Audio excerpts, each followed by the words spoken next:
Ladies and gentlemen, welcome to the Business Brew. I hope you had a fantastic New Year and a happy holiday season. I am your host, Bill Brewster.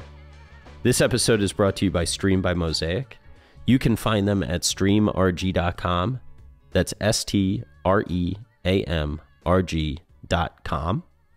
Stream is an expert interview transcript library that's become integral to my research process.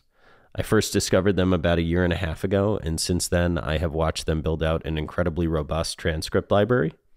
Stream by Mosaic provides over 300 expert interviews per week. 70% of their experts are found exclusively on Stream, and each interview goes through 3 layers of compliance screening.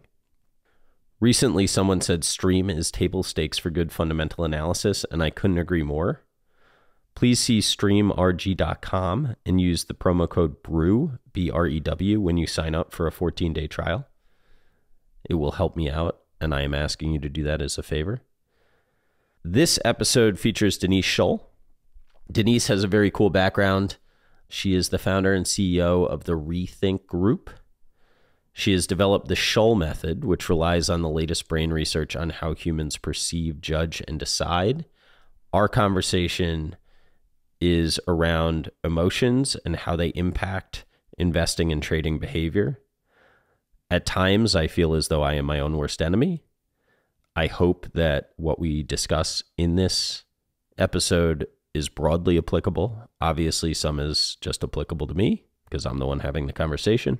But I had it and wanted to have Denise on because I heard her on Jim O'Shaughnessy's podcast, heard her on Caitlin Cook's podcast, and I think that she has some really interesting things that if people take seriously and apply to their life, the impact could be larger than any investment framework that one may have, because execution of the plan is as important as the plan itself. This one doesn't really need a disclaimer, but people need to hear it sometimes, so I repeat it. As always, none of this is financial advice. All of the information contained in this program is for entertainment purposes only. Please consult your financial advisor before making investment decisions and do your own due diligence. One last housekeeping item. I am going to be hosting follow-up spaces to these podcasts. I think I'm going to do them Mondays at 4 p.m. Eastern Standard Time. I will definitely do this one Monday at 4 p.m. Eastern Standard Time. I am hoping that if you are on Twitter and you follow me, you will pop into the space and we can discuss the show. Probably do these for about 45 minutes to an hour, hoping that it adds an element to the fan experience where we can get together and we can talk about our takeaways from the show. So with that out of the way, thank you all for listening. So Denise, how you doing today? Hi, I'm good. Early morning in December. It's nice to chat with you again. Likewise. It's been, what, 24 hours? Yeah. So for those that don't know, Denise is a performance coach, and we first met when I was going through my battle with Robinhood, and Denise was the person that kept popping into my feed saying, use your anger to power you. And I appreciated that a lot. I said to myself, who is this woman that keeps encouraging me to use my anger? And I thought it was great because a lot of people were, I don't know, I guess more concerned. And I thought that you saw the power in the anger. And I guess I said to you yesterday, but I mean, I want to say it publicly. Just thank you very much for your encouragement during that week. It was not an easy week. Oh, you're more than welcome, honestly.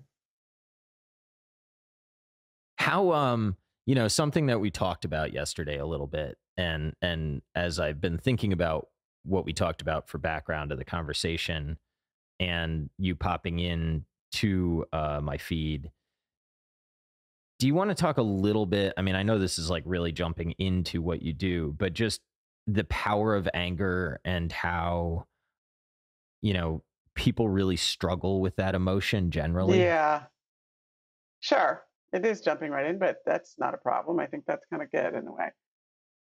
So I learned from a group of people called modern psychoanalysts. And obviously that means they're psychoanalysts, but they're different than Freudian. That unconscious rage, to be blunt, can be worked with in a way to help severe mental disorders. Meaning, the modern psychoanalyst, starting with a guy named Hyman Spotnitz, had actually, I'm going to use cured in quotes, but cured schizophrenia through helping people diagnosed with schizophrenia understand that they were covering up for rage they couldn't handle. And I actually met a guy, I was in a class that they taught. And I met this guy who was a cartoonist for the New Yorker who was like, yeah, I used to be diagnosed paranoid schizophrenic and she cured me. And I was like, what? I literally was like, but to be glib about the very serious thing I just said, I thought, oh my God, well, if it could do that, it could help these crazy traders I work with. That is the seed of me sitting here, literally, because I thought that is so powerful. What does that really mean? You know, most people have behaviors they wish they didn't execute on, you know, like most people. So I was like, what's the connection? But, you know, here in 2021, in the sort of the late days of positive thinking, because there is a whole toxic positivity movement, you know, mostly you're not supposed to be angry.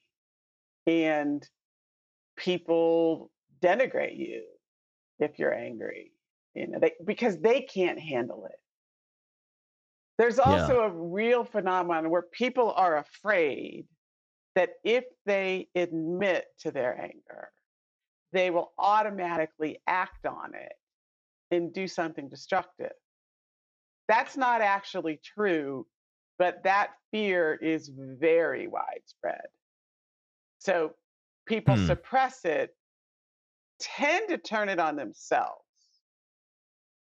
And that leads to self-destructive behavior. But it's because they're afraid that if they acknowledge it, they will act it out in a dangerous way.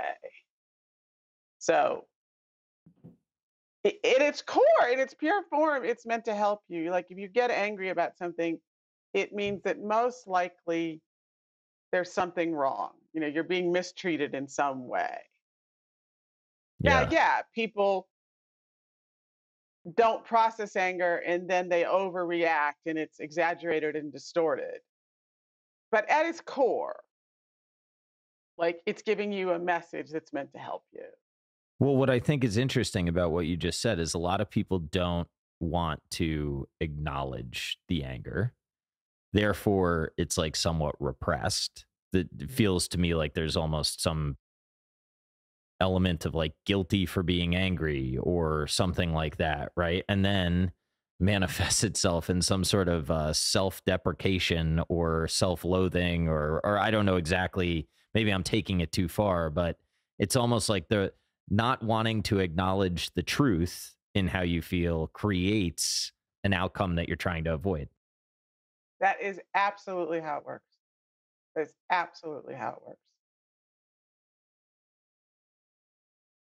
You're somewhat, you know, let's say you're a little irritated. You know, think of it on a spectrum. You know, you're annoyed, you're irritated, you're mad, you're angry, you're enraged.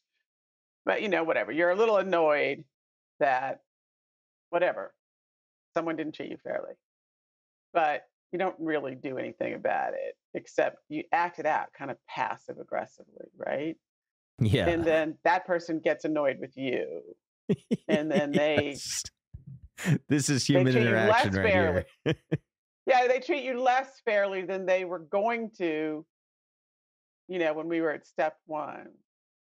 And it becomes a self-fulfilling prophecy. Absolutely. Like, basically, we're always acting out emotions. Like, that's a fact. And we're particularly acting out the ones we won't admit to. Huh. That's interesting. So it's almost like the emotions that we're probably the most ashamed of for some reason, which is why we won't admit to them, are the ones that we end up acting out. And there's so much pressure. I mean, you know, like I have a professional athlete client who when you watch this person in their games, I mean, they've had reasons to be angry. It's fine. It's fine. It's fine. Hmm. No, you really got screwed there. But they can't. Generally, generally people are afraid of what they will do. And they're afraid of their own reaction. So they just shut it down. Now it's, exacerbated by the fact that it's not acceptable to most people. People are we at ReThink Group, we use this core principle in our one-on-one work all the time, which it's really trying to get a person centered in like who they are and their own validity, and the fact that their thoughts and feelings, should at first be accepted and understood. And when you do that, then you can choose which actions, are likely to get you the outcome you want. But some clients, like I have a client, he's not a hedge fund manager, kind of more VC, who has not been recognized by his team. And he's basically hired me to help him, show leadership, and ultimately because he wants recognized by his team. Yeah, we all do, right? Yeah. But he has a background of never being recognized by his family. And I know he has this expectation because that's his lifelong experience. And I know that if I could get him to understand his personal history, and if I could get him to be mad about not being recognized by his family, who, by the way, he's basically estranged from, but says it's all fine and wonderful. But not a chance. Been working with him almost 2 years, and just categorically refuses to go there. So when you're working with him, will you say this like flat out to him, and then it's just no, or how does that work? We'll often offer up, like, gosh, if that happened to me, I'd be really frustrated, and see if the person can say yeah or like lead a little bit. Yeah. I know, it's fine. Yeah, but they all took that other title and they didn't give you a title. You're still just a partner. But I mean, there's like a disconnect there. Another thing we learn from the modern psychoanalyst, though, is it doesn't help an individual to just try to break through that resistance. Like that's what other, certain other coaches and other modalities might do. Like my guess is Tony Robbins would do that, for example, because we've seen him do that in various. You've seen him talk at all, right? He'll get somebody and he'll like, man, what you're doing is blah, blah, blah. We don't work like that. Because we actually also know the defense is there for a reason, like, and it helps protect the person. Tony's interesting because he does have such a, like, he gets people to hammer. I don't know. He's got an interesting way. I come from a line of people who have probably drank. Well, I mean, they have drank too much.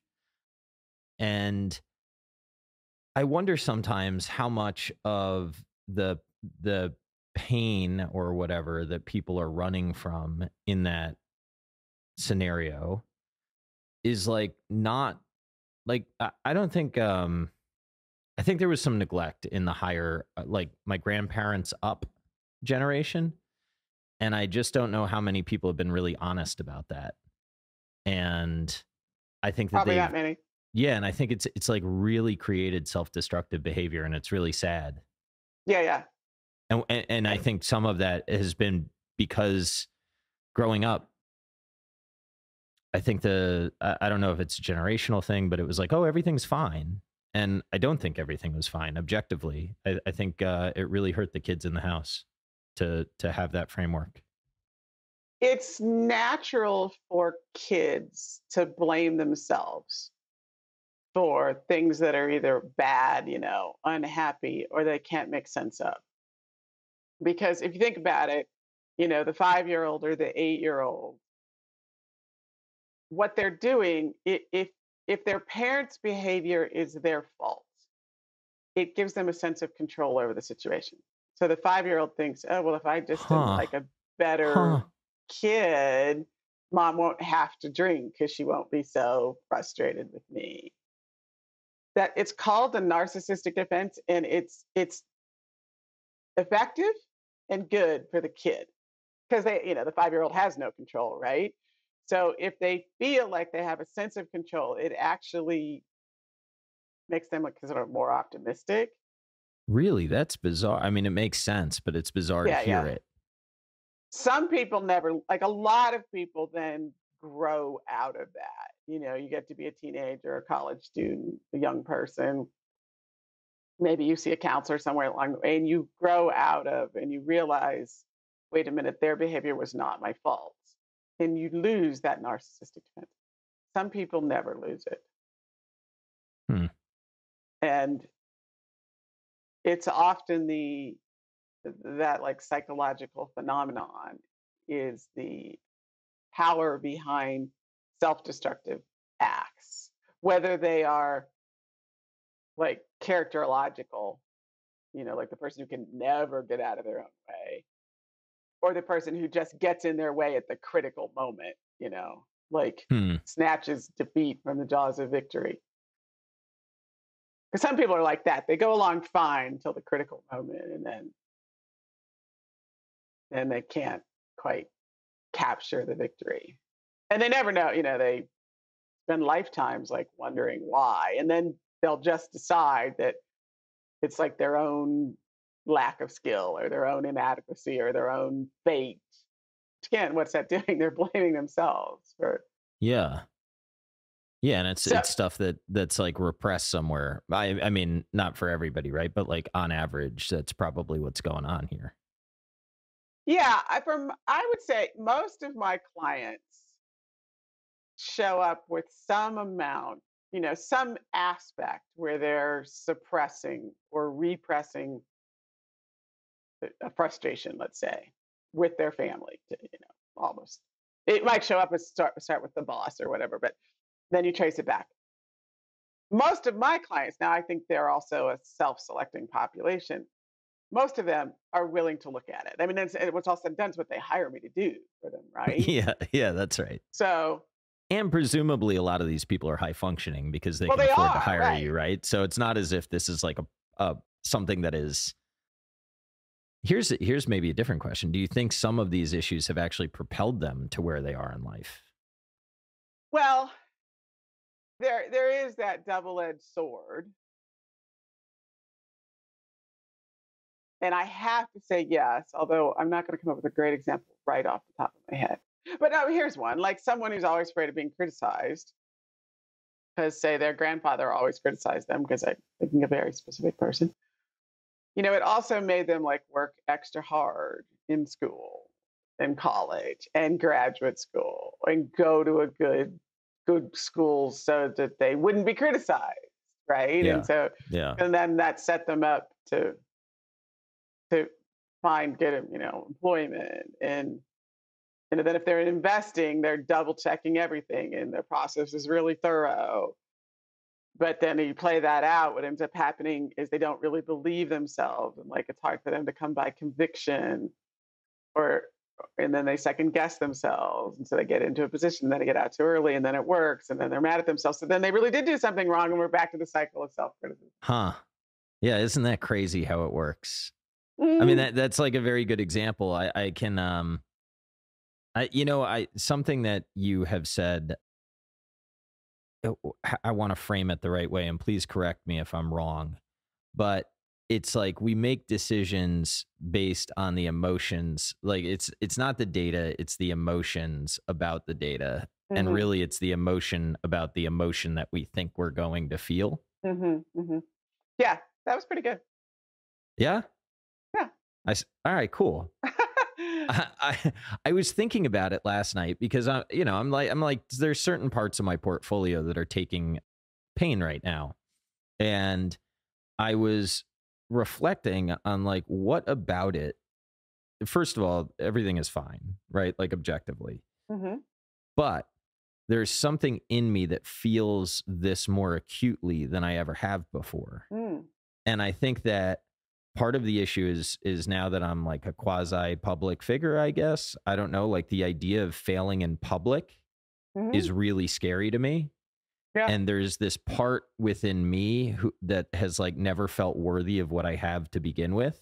Mhm. And I can like hear people saying, I knew he would fail. Mm. And it's like this weird thing that for the first time, I have never really questioned whether or not talking publicly has been a good or a bad thing for me until like very, very recently. Mm. And it's the response to the drawdown, and also having people like no one ever, well, let's put it this way. It's a lot easier to tell somebody that you knew that they were wrong all along when things aren't working. Yeah. And like hearing it now coupled with that fear has been an interesting thing to process. And I was listening to you last night thinking about this. Yeah. So it's true. I mean, after the modern psychoanalyst, the second thing that got me into this was Antonio Damasio showing in the late 1990s that we have to have emotion to make a decision.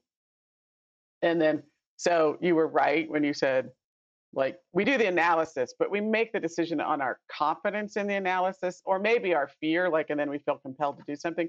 But the action happens out of the feeling.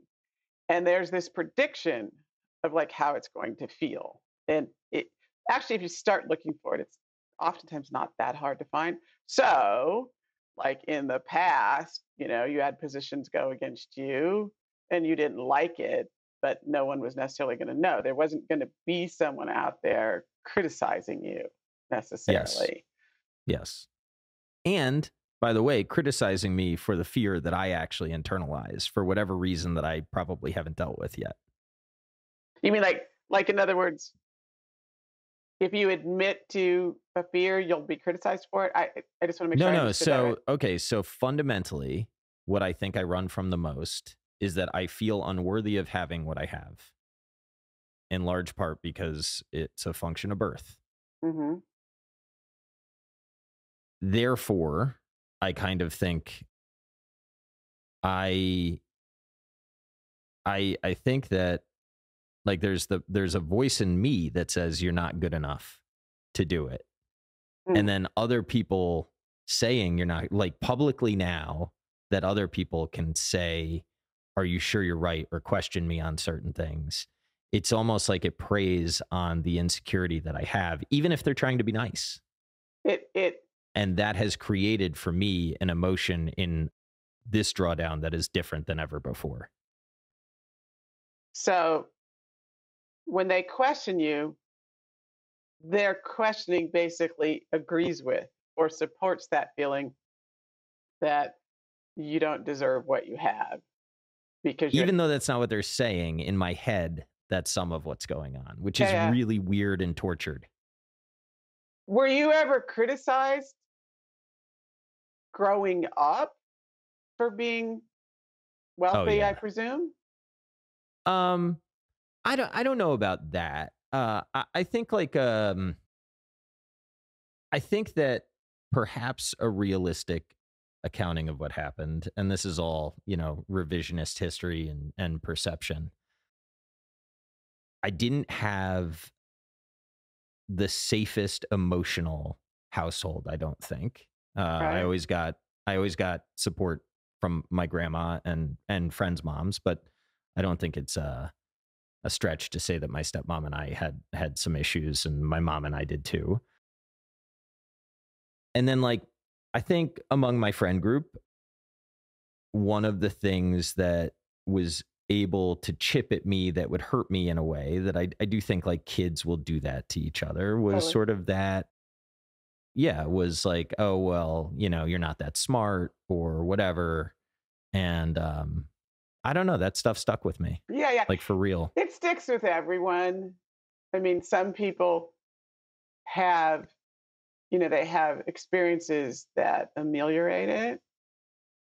But if they don't, like one of the clients I'm thinking of, got a job at 13 and the employer was super supportive and like, oh my God, you're amazing. And like, will you work with me, work for us until you go to college? I had another client who, became a runner, even in grade school, like run the 50-yard dash. And the coach kind of adopted him. And so they had this, in both those cases, another adult figure that treated them with the respect that they deserved. And then that counterbalanced the criticism that they got at home.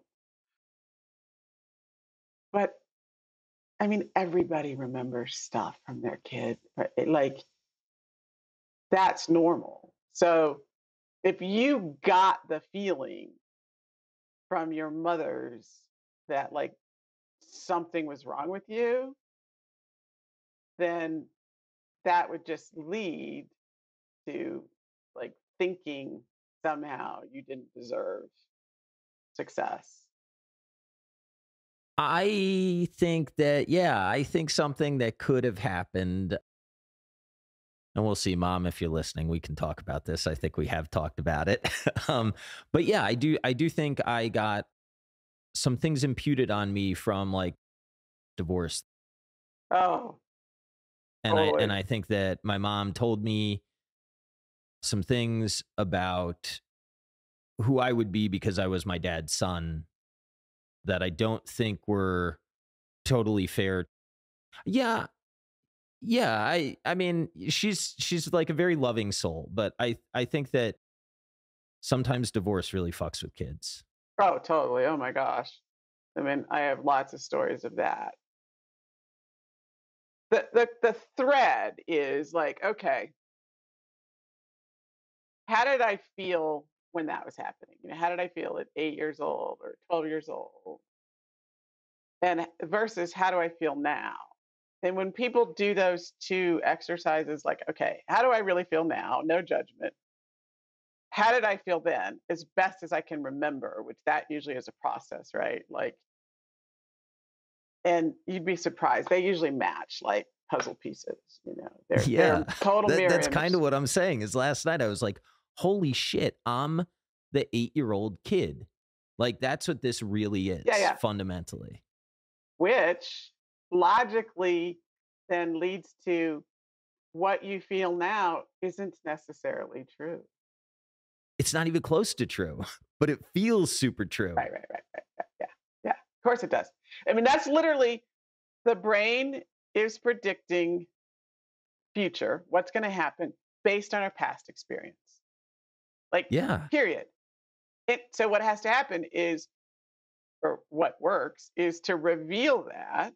And then in the process of revealing it and seeing it, little by little, be able to create new emotional experiences that you can draw on, that you can be predicting from. So, like, an easy way for people to understand this is a professional athlete who will spend, a morning working on one little tiny piece of their craft. What are they doing? They'll say it with athletics. We'll say, oh, it's emotion. They're creating muscle memory. Well, they're creating a different feeling. Yes, it's muscle memory, whatever that is, but they're creating a different feeling that they can do this new thing in a certain way. The same idea applies to like psychological growth. So like I'm teaching a workshop, an online workshop right now. And we meet on Wednesdays. And yesterday I gave them the homework, like spend a half a day doing nothing, not trying to actually take trades, get in or out of positions, but trying to see if you can hear your valid intuition. Like make it an exercise, be watching the market, walk away from it, come back 5-10 minutes later and ask yourself before you look at the screen where the prices are and see how good you are at it. Because actually, usually, a lot of times people can know without looking. But the point is, like, put this exercise in place to create a different feeling and access to that feeling that then you can like put in your repertoire. Now, granted, it takes a lot of new experiences to turn the teeter-totter from the old experiences, but it's doable. And more doable if you get conscious of, I'm predicting that this thing is going to happen and I'm going to feel like that and it's going to be the same as always. But wait a minute, that prediction is actually just a repetition.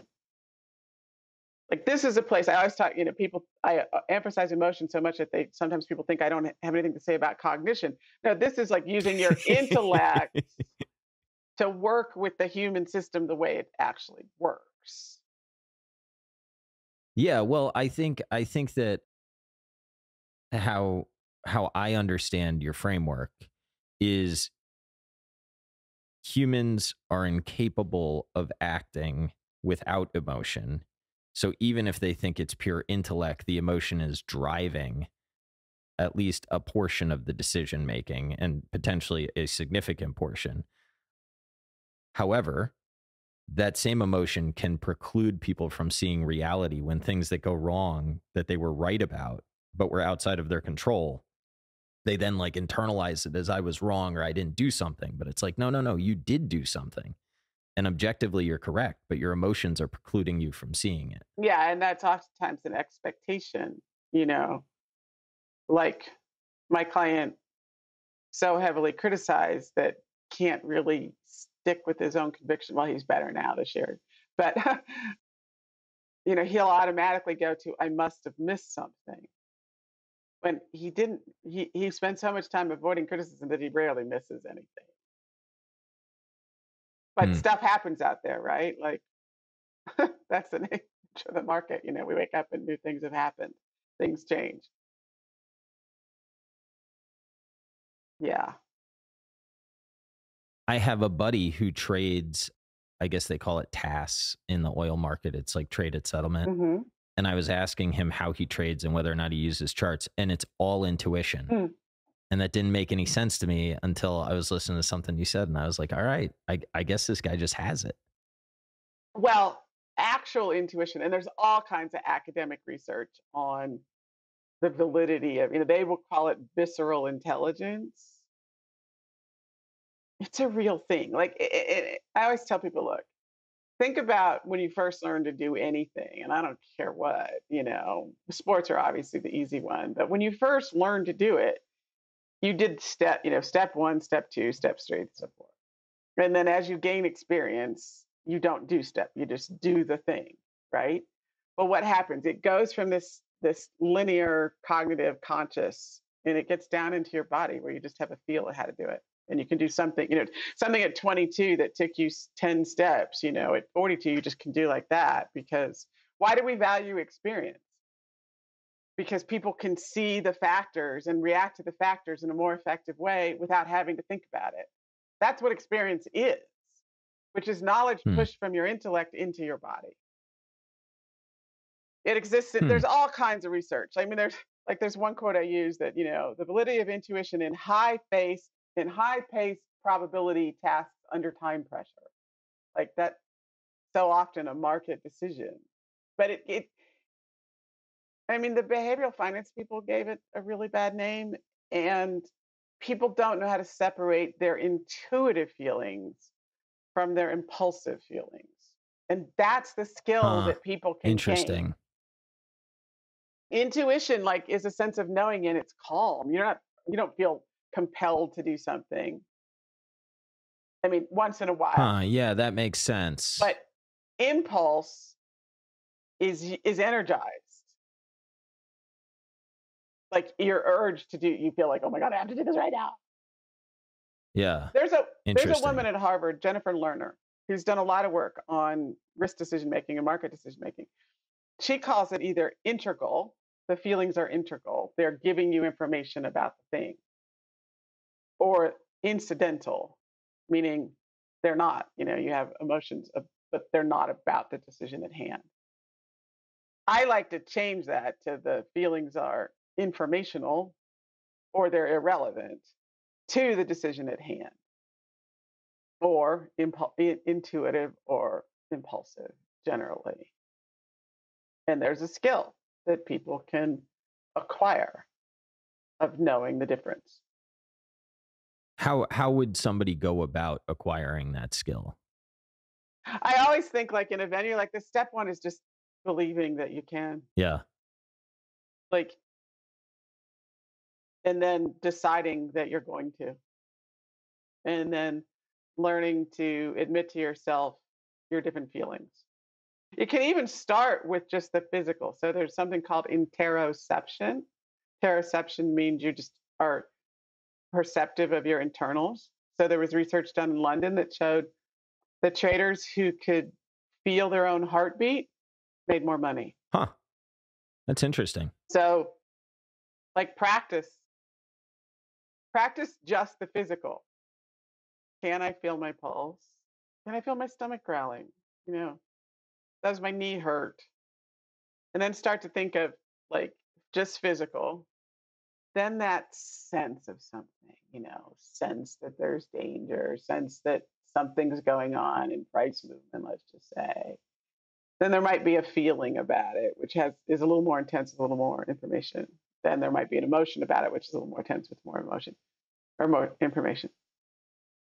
Deciding and, like, being willing to kind of grapple with this other dimension of being human gets people a long way. Deciding there isn't sometimes, there's so much training to not have your feelings and emotions, particularly for men. It can be hard. And then even if you decide to, then you might feel guilty about it or ashamed of it. Or so there's these levels of defenses. Yeah. Mm-hmm. Yeah, I think that's super interesting. Like, it's this company I talk about a lot, QVC, and like it's an idea and a business. Forget about an idea, but it's a business that is so unloved. But I happen to love it. Like, I love that business. But it's funny. I said not too long ago that I wouldn't be surprised if it trades down to 6 or 5, right? And it was at 8. It's a business I own. I want to own it. I'm fine owning it. But as I watch it drift down to what I think what I said that it could, I have no idea how to assess the probability. It could go higher, it could go lower, whatever, which is why I'm holding it. If I knew, I would sell it, right? But Right. It's interesting to watch it happen and to feel these emotions of, like, why am I so stupid to hold something that I thought could go down? And then to also say, well, the reason is, like, my true north is that it's a business that I'm comfortable owning and I own the business, but to still struggle with, like, feeling dumb that it's going down when I thought it could. I think the answer for me is probably to just, like, look less and to not care as much when people say, like, I knew that this was not going to work or whatever. But it's interesting. There is a tactic that sometimes works, and that is, I'm worried about this, whatever worried might be, but I'm going to worry about it in a week or a month or 3 months. Like, so you're in that, you're not really suppressing your emotion, you're just changing the time frame of it. And sometimes that helps people with these kinds of things. Yeah, it's interesting to be in touch with. I think, like, just to even acknowledge that it's going on, I think is yeah. I mean, it's part of life, right? But a lot of people, I shouldn't say a lot of people. There was a period of my life that I just wouldn't even, like, acknowledge that this was going on. Yeah. There's actual research that shows, literally, this is almost quote, the more an investor can differentiate amongst their negative emotions, the higher their returns, or in favorable high-risk situations, the higher their returns are. So there's this skill called emotion differentiation. And it is, like, I teach my classes. Just try to get, like, fear, the categories fear, frustration, disappointment, and get the words for them. There's actual research that says if you say, I'm afraid because of X, and you're basically right as to your reason, oftentimes you're literally less afraid. In other words, if you consciously ignore, because at its core, like, that fear is sort of giving you a warning. Hey, Bill, pay attention to this. maybe there's a danger here, turn your attention to it, evaluate it. And if you do that, like, and acknowledge it, oftentimes that part of your brain quiets down a little bit. But people are afraid to do it. Like, or again, it just like the anger, they think if I admit to the feeling, I'll feel more of it and it will overwhelm me. When Yeah. the research says, and I have literally at this point hundreds of clients, it's almost exactly the opposite. I also think as a man, it's hard to say I'm afraid of this happening because, and especially, I don't even run outside capital.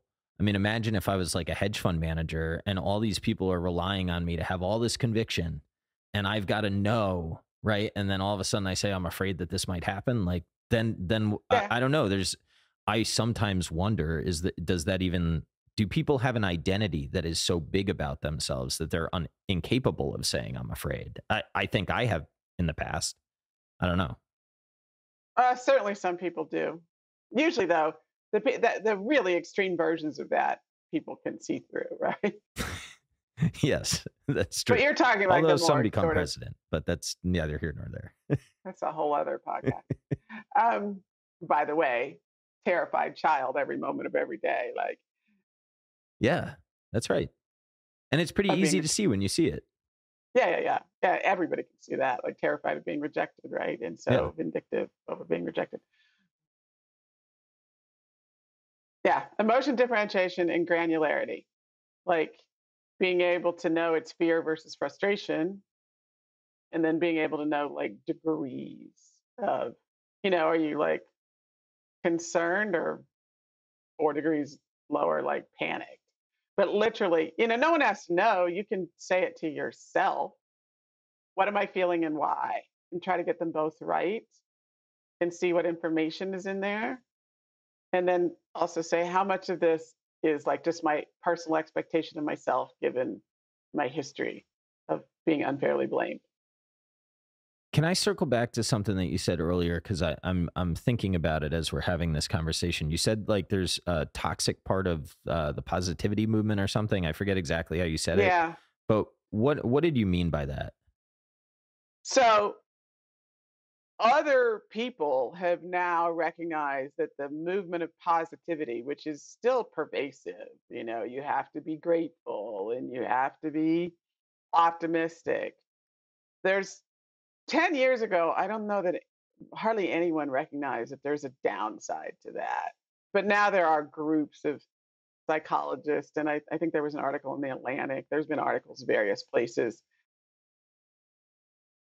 that it can be toxic. Like the pressure to be positive hurts people. One way it hurts people is if someone's feeling bad, whatever that is, and they have no one to talk to, like, that's not optimal. Like, it's good to have someone to talk to who will understand you feel a certain way and respect it and accept it and just, be a good listener and try to let you work through it, right? Like, that's a really helpful thing, to feel understood and not judged. Well, when everybody's got to be positive, if you don't have anyone that can listen to you, feel, fear, frustration, it can actually get bigger and you lose an avenue out of it. But there are groups of people now who've written articles and recognize that like this positive thinking movement isn't all it's cracked up to be. It isn't a panacea, and it has a dangerous downside. Well, it seems to me the reason my mind got triggered when we were talking about what we were talking about, and then I thought of this, is it seems to me that like that positivity movement is at odds a little bit with saying I'm afraid of something, or Totally. and causes a repression of an emotion that could come out and bite somebody in a big way down the road. Totally. I mean, sooner or later the feelings come out. Yeah, right. Like you can't just suppress them forever. Yeah. They come out in a behavior, and usually it's a behavior that someone then regrets. and said, why did I do that again? Why did I hold this position, hold this position, hold this position through the pain, like maintained my conviction, and then couldn't stand it one more second and sold it like right before it moved? Yeah. Because you suppressed your worries about it, and then finally they grew to a degree that was overwhelming and you acted on them. Not you, I mean the proverbial you. No, you could say you. I can own this. I've done this in the past. Well, you and everybody I mean, this else. is how capitulation happens, right? This is Yeah, how yeah. markets. And then you know, and then it's like, boy, well, I've been afraid of this, and now, you know, now the market's telling me that I'm wrong, and it didn't matter before, but now it's hit this pain point where maybe I did miss something, or whatever it turns into. The short version is verbalizing our pain in an effort to understand what it's really about. Yeah. So, like the future embarrassment is a huge factor in trading and investing, particularly in anyone who's managing money publicly. Like, I can't tell you the number of conversations. I will do this, like, what's the worst that can happen? And we'll play out, like, what's the worst that can happen? And I'll, like, and then what? And then what? And inevitably, it's like embarrassed, first in front of one's investors if they're managing money, and then in front of their family. And they're really reacting. They're trying to avoid the future embarrassment. And that's having a huge, that prediction of a future feeling is coloring their judgment in the moment. And I don't know it. Yeah, that makes a ton of sense to me. And especially if you're trying to do something that's different from what most people are doing, that's even harder. Yeah. The trick then is, okay, I'm worried that if X, Y, and Z happens, I'm going to be like really embarrassed in the future in front of whomever. And like, okay, how embarrassed am I really going to be? And how bad is that going to be? And oftentimes people, when they actually can tack it that way, they'll go like, well, it's not going to be that bad, or I don't care that much. But until they do that, sort of play out the worst that can happen and look it in the eye, that future prediction is stronger than their kind of current intellectual understanding of the moment.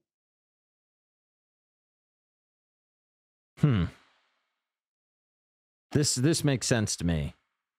This is interesting. I'm just the messenger. No, well, I really like it. Do you want to talk about how you got into this? Actually, first, before we talk about that, do you mind going into a little bit? I've heard you talk about the superpower and the torque. Do you mind talking a little bit about like what the superpower of like getting in touch with emotions is? And then you referred to something as torque. I haven't quite, I can't pull it out of my head, but I loved when you said it. If I can jog your memory, that'd be awesome. Well, I do think superpower is being able to understand what one is actually angry about and be accurate. So then, oftentimes a good chunk of that is about things that happened growing up. I know there's like a bunch of people who are probably groaning right now. But it can really like solidify someone's self-image. Like when you realize that it's reasonable. I mean, I'll just take myself. Like it's reasonable that I'm angry about the fact that I was given up at birth and put in a foster home for 4 months. Like I spent my entire adult life until I learned differently from the modern psychoanalysts that, my parents who adopted me were better off financially and they sent me to private schools, and who knows what life would have been like if I was raised by my natural mother. Yeah, but when like I was an infant and my mother wasn't there and you need that infant mother bonding, like I was traumatized by that. Like, and it's not unreasonable. Now that's an extreme example, but if you were blamed unfairly in some way, you felt somehow responsible for your parents' divorce. I mean, that's ridiculous. Child's not responsible, Yeah, well, right? I think my scenario was like later on in life, I was maybe imputed some. Look, so first of all, I'm not even sure that I can talk to either parent about what either parent did, right? Because all I hear from both of them is their perception, and now we're like years and years away from what actually happened. Right. So that's point one. Point two is that perception was then imputed on me. But when you're talking about being abandoned, I mean, I can still see my mom packing up the car when I was a kid playing basketball, and like I remember her leaving the house, and I Yeah. remember that day like it happened yesterday. Yeah, yeah. And like it's okay that, you know, I'm angry at the husband that came after, and the Mm-hmm. situations that I saw in the house. I don't think kids should have to see that. Mm-hmm. Mm-hmm. And it's okay that I'm angry that my parents broke up, right? Mhm. Like Yeah. like that, but that stuff took a long time for me to kind of like come to grips with, I think. Yeah.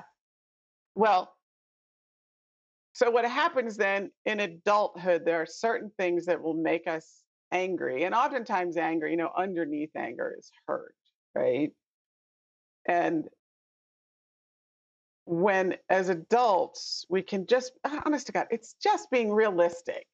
It's not like, you know, get people will criticize people for like, you know, getting lost in like a blame game of their parents. It's just about being accurate about like what happened to you, what it would understandably make you feel like, and then given that the brain's predicting future experience, the future based on past experience, like okay, how's that going to play itself out? Okay, let's just get that out on the table so that we can be actually objective and bring the purpose of all this is it actually allows you to be more in the here and now. Yeah, that makes sense. But there's some, you know, it's psychological magic to being able to admit that you're unhappy about crap that happened to you. Like it really lowers the likelihood that you reenact it in your adult relationships or work Hmm. when you just recognize it is what it is. Because what happens is if you don't, you do reenact it. I mean, Freud called it the compulsion to repeat. And your psyche's trying to work it out, and so you recreate it because your unconscious is trying to get your conscious to deal with the emotions you're not dealing with, and so you keep recreating the opportunity. You think it's just your lot in life, or you know you're cursed, or these people always mistreat you, or you can never be seen for the talent you have, or whatever, when really it's like an evolutionary thing where for any one human being, you know, like we're just trying to evolve and it doesn't, you know, the whatever God or evolution doesn't really care about exactly what happens to us. It's just that we grow. And so we keep getting in these painful situations, but this opportunity to work through it. But then you get all this pressure to be positive and nobody understands. You just get stuck. Yeah. You know what I did once upon a time? I went to a men's group, and it was like a group of guys stood in front of me, and you get like really enraged.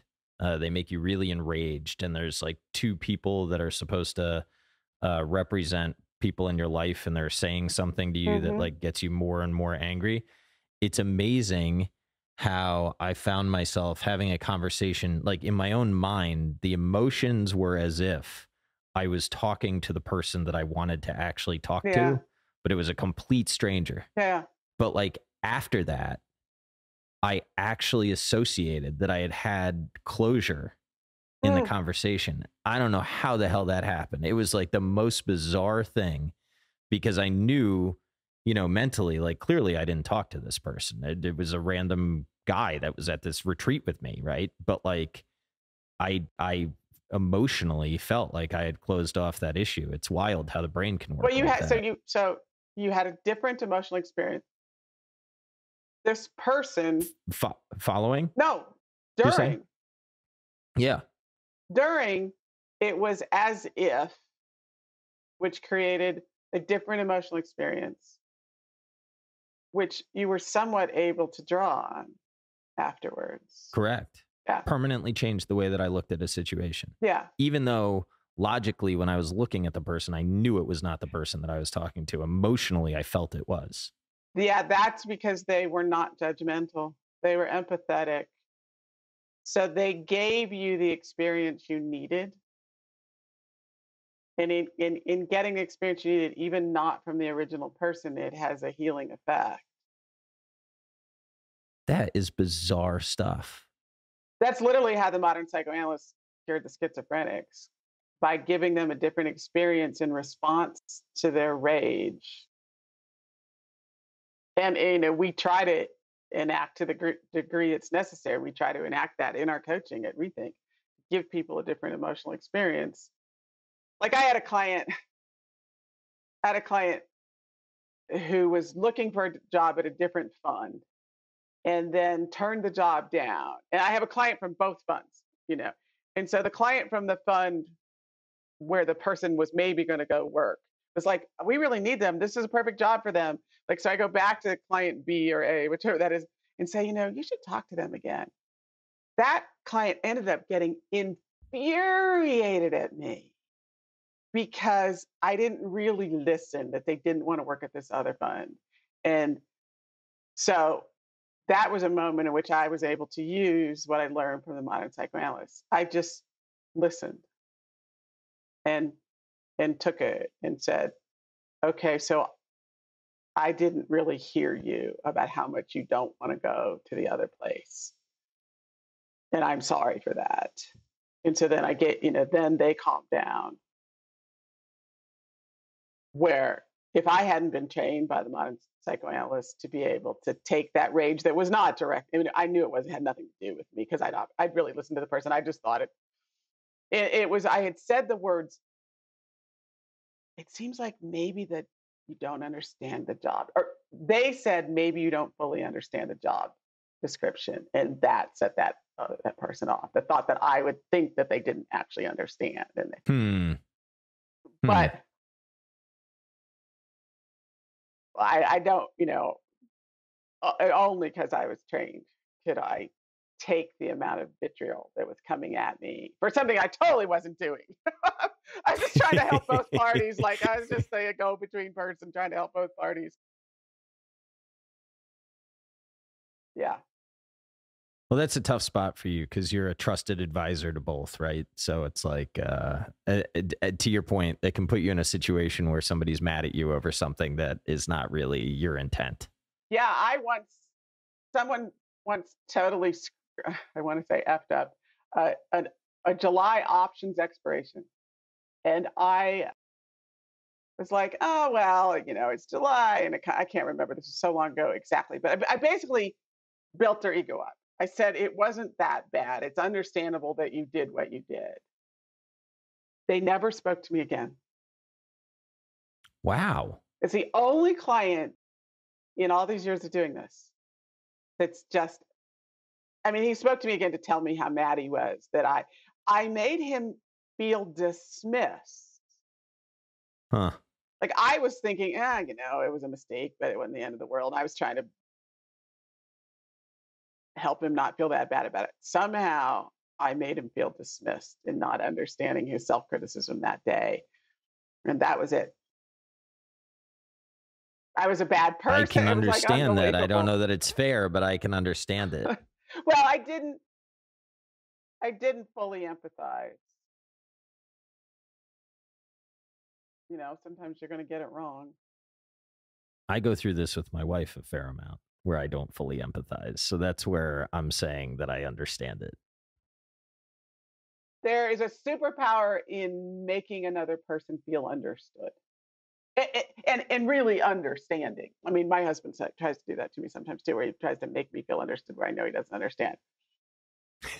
That's a man trait. I'm sorry. I apologize on behalf of all of us. I'm pretty good at telling the difference.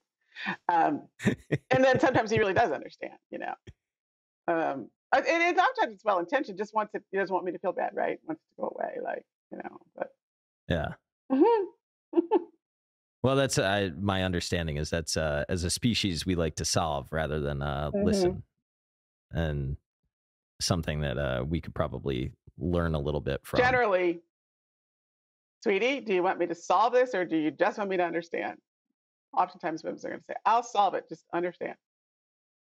Yeah. Yeah. Yeah, that's good advice. That's probably the best advice that anyone listening to this is going to get. Yeah, practical.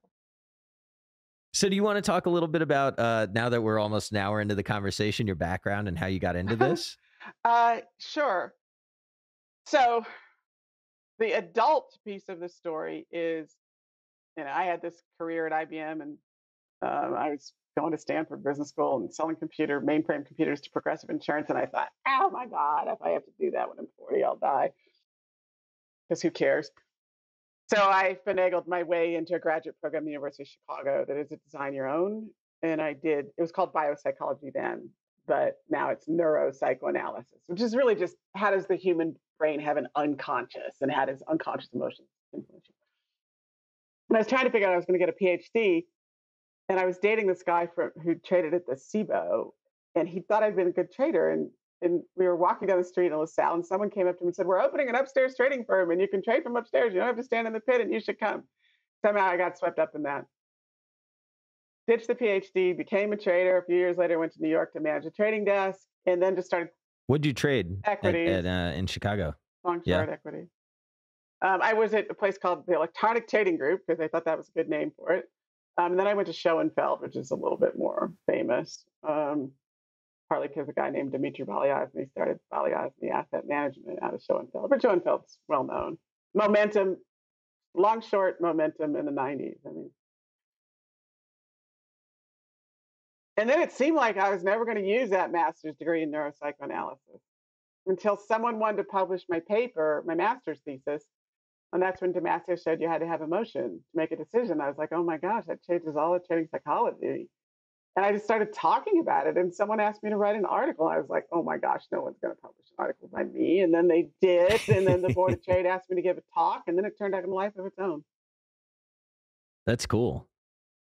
It now seems like literally meant to be like my whole entire life, even like what I've been is interested in. Like my parents, that nobody had any time for my emotions. What I have been as interested in how emotion really works, if I hadn't had the life experience, I don't think so. Yeah, probably not. So now it just seems like, I don't know. I don't know. I'm kind of agnostic. Maybe there's a God, maybe there's not. Like there's some sort of fate. I don't know. It seems like it's meant to be.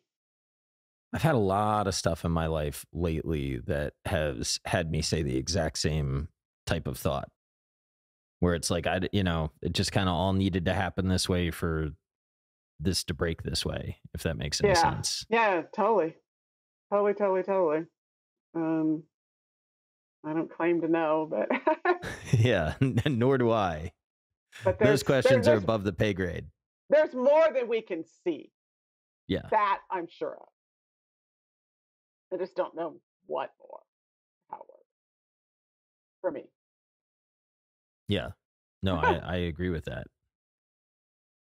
Do you mind, I don't think that we've touched on this yet, but the idea of like conviction as an emotion as opposed to like a logical conclusion.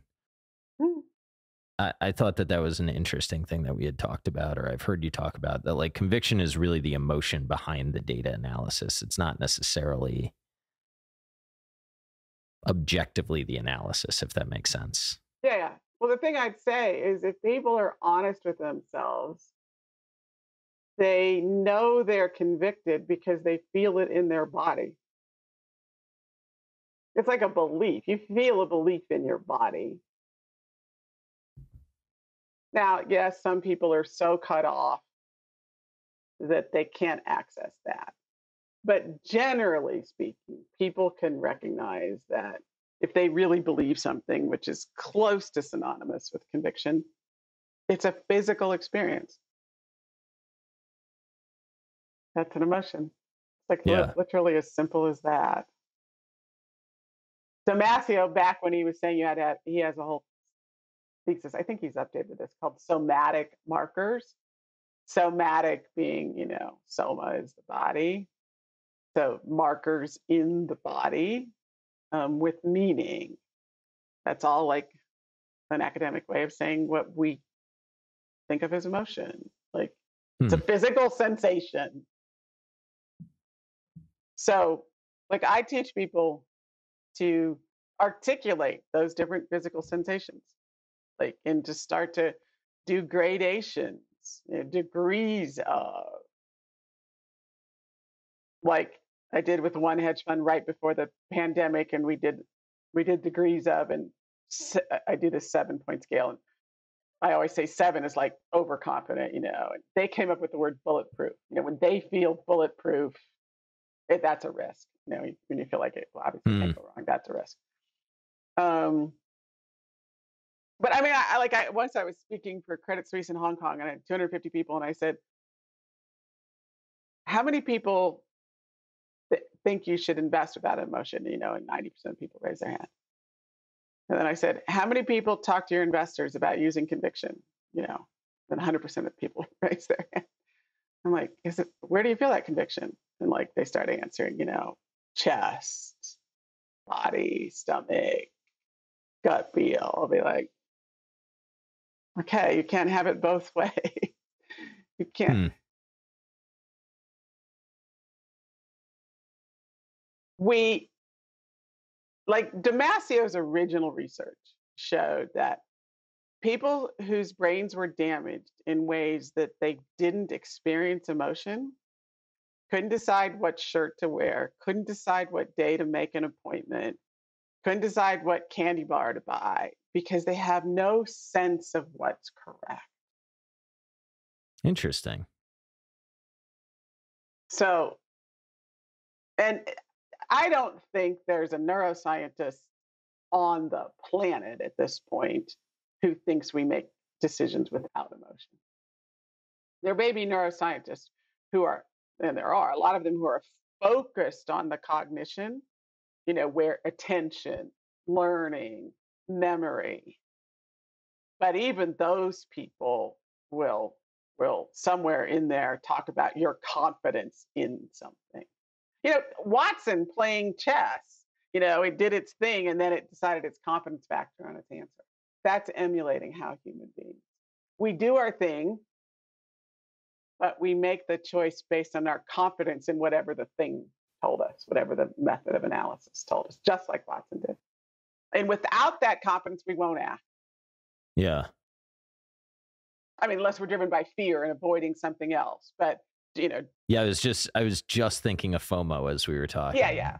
And like what that is. So when people say FOMO, how do you articulate what FOMO actually is?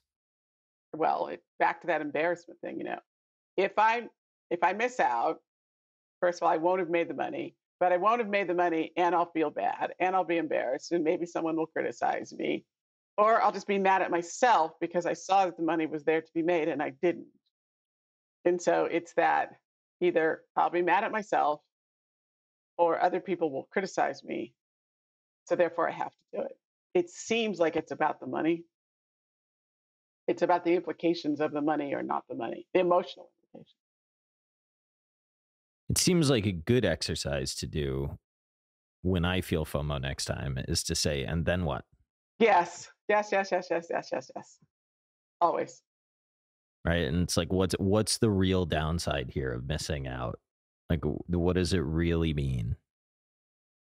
Oftentimes we can do this goes back to the whole, what am I feeling and why? And if we get the why right, and the why is that end of, and then what, and then what, and then what, and you get your real why, you often go, okay, well, maybe that real why is even true, but it's 3 months from now or a year from now or 5 years from now. And okay, so therefore I don't have to worry about that today. Like there's this process that happens when you make that real why conscious that brings you back into kind of what we would think of as a more here and now, a more objective viewpoint. You're not stuck reacting to that unconscious prediction of a future emotion. Yeah. You know what I have observed, perhaps in myself and perhaps in others, I don't know, and maybe it's not even a true observation, but it seems to me that in bull markets especially, and maybe it's true in directional markets, I don't know. But like the fear of missing out drives some people to be like hyper dogmatic in proving that they're right. Like that the market is irrational, but they are right because they can't accept that they've missed out. And then others, it sort of manifests itself in like doing really silly things because they don't want to miss out. It's like I find it intriguing how, if my perception's accurate, how the markets can cause different behavior out of similar emotions in people. Well, they're Rorschach blot. Yeah. You know, the ink blots that you project onto. Yeah, that's right. So they are an, you know, immutable authority figure. Like no one can make the price change, you know, for the most part, right? You know, maybe some big algo with enormous amounts of money behind it can change the price. But for the most part, everyone sitting interacting with the market can't change the price on their own. So you play out your authority figure expectations with it. What do you mean by that? Just so I pick up what you're saying. Like, so, you know, people had parents or fathers who, you know, who like you had to be smart and you had to get A's and you had to be right. And there's a real terror if you're not right. And so people get stuck in having to be right because of the consequences, you know, the perceived future consequences. I guess all consequences are future, but, you know, the perceived coming criticism. This is what drives confirmation bias, by the way. Confirmation bias is a fear of being proven wrong. And if you get comfortable with the possibility of being wrong, you have less need to put blinders on and only see confirming data. Get comfortable with, okay, maybe I'm wrong, then you're able to look at more. But if you can't tolerate what will happen if you're wrong, you will avoid and, you know, avert and delay seeing it by what? Getting, you know, dogmatic about your analysis and dogmatic about the fact that you're right with these certain factors. I mean, that's a really interesting way to frame confirmation bias. And I think it's almost certainly correct. I've just never heard it said that way. Because the behavioral finance people think in terms of thinking and behavior. You know, they don't think in terms of what's to use the academic term, anticipated affect. Anticipatory affect is the academic term for this phenomenon. Well, from my vantage point, if you look at the anticipated affect, what the expected future emotion is, you can explain just about everything. She's so humble. Sorry. Well, I think it's real.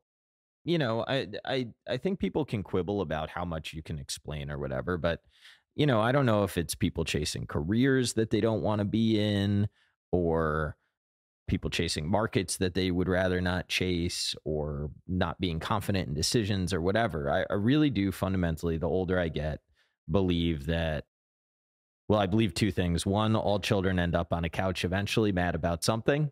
And two, those things tend to create outcomes later on in life that if left undealt with can have real negative outcomes. Yeah. That's Freud's compulsion to repeat. I wish I could articulate it in his original language, but it was literally like the man, all of whose relationships end up in the same state, no matter how well they started or what aspect of their life. But the man thinks they're determined in the moment. They're not. They are people expecting certain things based on their past experience. And then in the expecting of it, behaving a certain way that recreates it, you know, that induces other people to treat them in a certain way. Yes.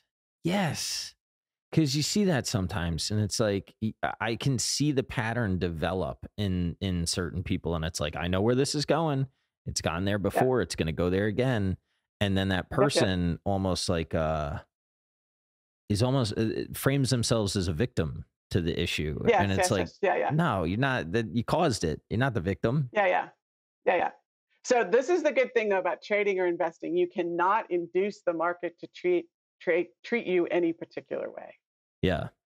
It's Yeah. not going to participate in your trying to recreate. Now you can interpret what happens, but if you decide to be conscious about it and start to unwind this for yourself, you can get different emotional experiences out of this animal of the market because it's not going to cooperate. It's going to do what it's going to do no matter what. You can't influence it.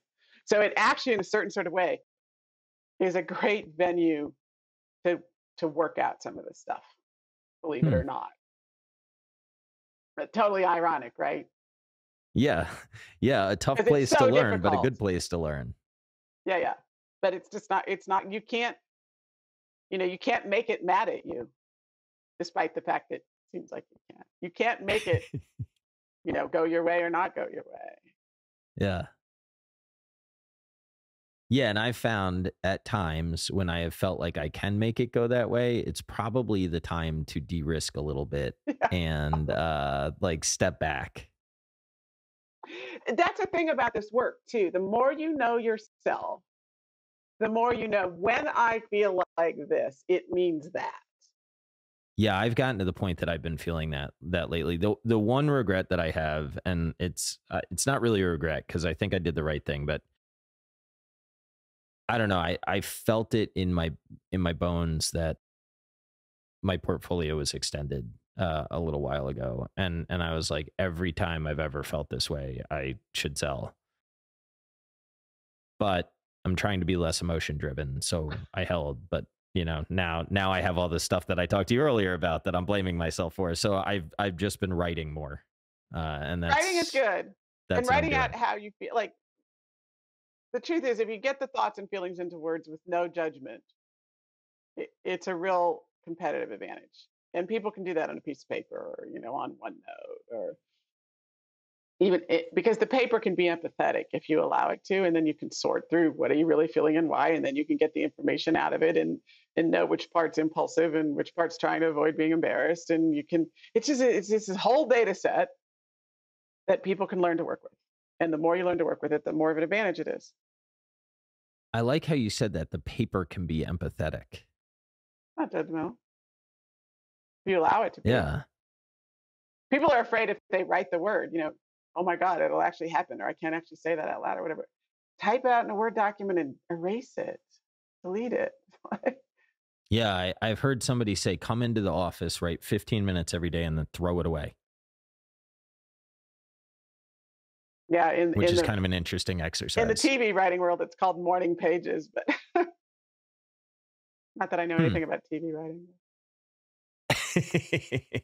Yeah, well, we don't have to go there. Yeah, no problem. Well, I don't know where to take this unless you've got somewhere else. I will tell you that I've just had a fantastic time talking to you. And if you want to talk about more stuff, I'm here to hang out. Well, it's fun to talk to you too. I feel like this was we really dove right into like the psychology of all of it in a way that maybe I haven't done before. I mean, I usually get into it, but it's pretty much all we've talked about for 90 minutes. So it's kind of cool. Yeah. It'll terrify Well, some I people. really appreciate it. And I really truly appreciate you. I can't tell you, that week that I was going through what I was going through, there are a couple people that to this day I can remember.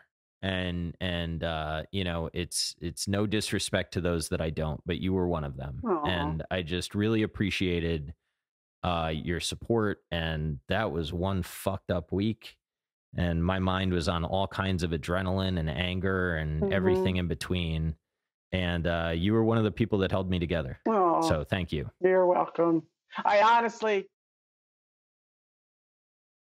back to when I said, like, I feel like I was meant to be here. Like, when it's all said and done, that's actually all I really want to do. Like, yeah, I coach investment managers who manage lots of money, and I make a little bit of money doing it. But it's like really helping people not feel bad about when they feel bad, and helping them and giving them an avenue through that. Whatever the circumstance, that's like really like that is my mission. So I'm glad. And sometimes I try to do it on Twitter. Well, thank you. Where can people find you if they are inclined to want to dig deeper into your mission and reach out for coaching and Yeah. whatever? So my company is the ReThink Group, and the ReThink Group, meaning rethink your thinking, and it's the rethinkgroup.net. There's contact us on there, or send us an email at think@therethinkgroup.net. And obviously I'm on Twitter as Denise K. Shull, my initial. Yeah.